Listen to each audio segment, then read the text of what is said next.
গতকালকের গোপালগঞ্জে নিকৃষ্টতম হামলার প্রতিবাদে গতকালকে আমরা বনানী ব্লকেট করেছিলাম এবং তারই ধারাবাহিকতায় আজকে আমরা সাতমাথায় বিক্ষোভ প্রদর্শন করলাম।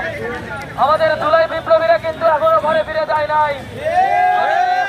প্রশাসনকে হুঁশিয়ারি দিয়ে বলতে চাই, যদি আমাদের জুলাইয়ের আবাবিল পাখিদের উপরে হামলা করা হয় আর সেই হামলাকারীদের আপনারা ঘরে ঘুমিয়ে থাকতে দেন, তাহলে আপনাদেরকেও আমরা শান্তিতে থাকতে দেব না। বিপ্লবীরা এই বগুড়া থেকে ঘোষণা করতে চায়, যারা গোপালগঞ্জে হামলা করেছে সেই গোপালগঞ্জের চিহ্নিত সন্ত্রাসী সহ সারা বাংলাদেশের আওয়ামী লীগের যত গুন্ডা সন্ত্রাস আছে তাদেরকে গ্রেফতার করতে হবে।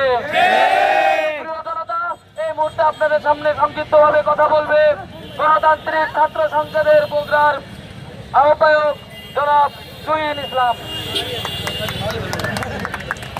প্রিয় উপস্থিতি,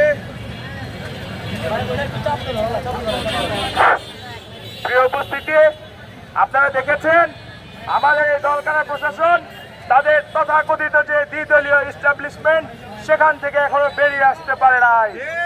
তারই ধারাবাহিকতায় আমরা দেখলাম যখন আমাদের দেশ করতে জুলাই পদযাত্রা গোপালগঞ্জে পৌঁছেছিল, গোপালগঞ্জে আমরা দেখেছি কি ন্যক্কারজনক একটি হামলার ঘটনা ঘটেছে এবং সেখানে প্রশাসনের নির্বিকার ভূমিকা আমাদেরকে ভাবিয়ে তুলছে যে রাষ্ট্র আমরা রক্ত দিয়ে সংস্কার করে নতুন করে ঢেলে সাজানো স্বপ্ন দেখেছি, সেই রাষ্ট্র কিভাবে যেন কিছু প্রশাসনের অসাধু লোকের কবজায় জিম্মি হয়ে গিয়েছে, যারা কিনা আমাদের এক দফার ঘোষক নাহিদ ইসলাম সহ এনসিপি বা জুলাই বিপ্লবের কেন্দ্রীয় নেতৃবৃন্দকে সামান্যতম সহযোগিতা করতে অপারগতা প্রকাশ করেছে।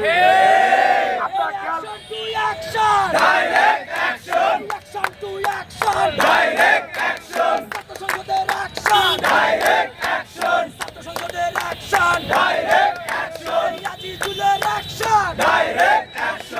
খেয়াল করেছেন যখন জুলাই বিপ্লবীরা যখন গোপালগঞ্জে প্রবেশ করেছিল তাদের বিপ্লবের বার্তা পৌঁছে দিতে, গোপালগঞ্জের প্রতিটি ইঞ্চি ইঞ্চি মাটিতে ছড়িয়ে দিতে স্বাধীনতার বার্তা, তখন কিভাবে ন্যক্কারজনক ভাবে প্রশাসনের নাকের ডগায় আমাদের ভাইদের উপর হামলা করা হয়েছে।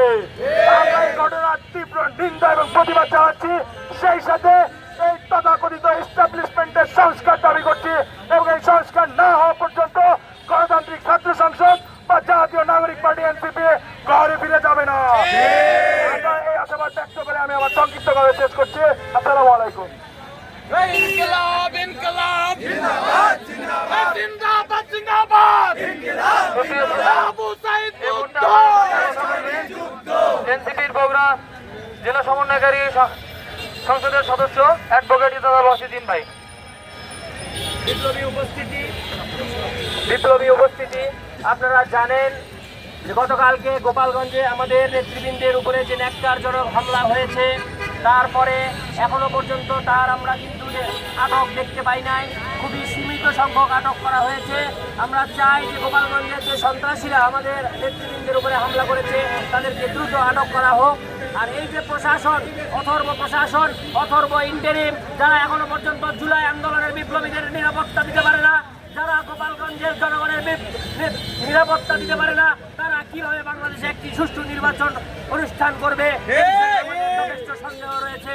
তাই এনসিপির পক্ষ থেকে আমরা জানাতে চাই যে জুলাই আন্দোলনের যারা কালপিট ছিল তাদের বিচার এবং বাংলাদেশের যে পুরাতন রাজনৈতিক বন্দোবস্ত তার সংস্কারের পরে বাংলাদেশে একটি সুস্থ সুন্দর নির্বাচন দিতে হবে।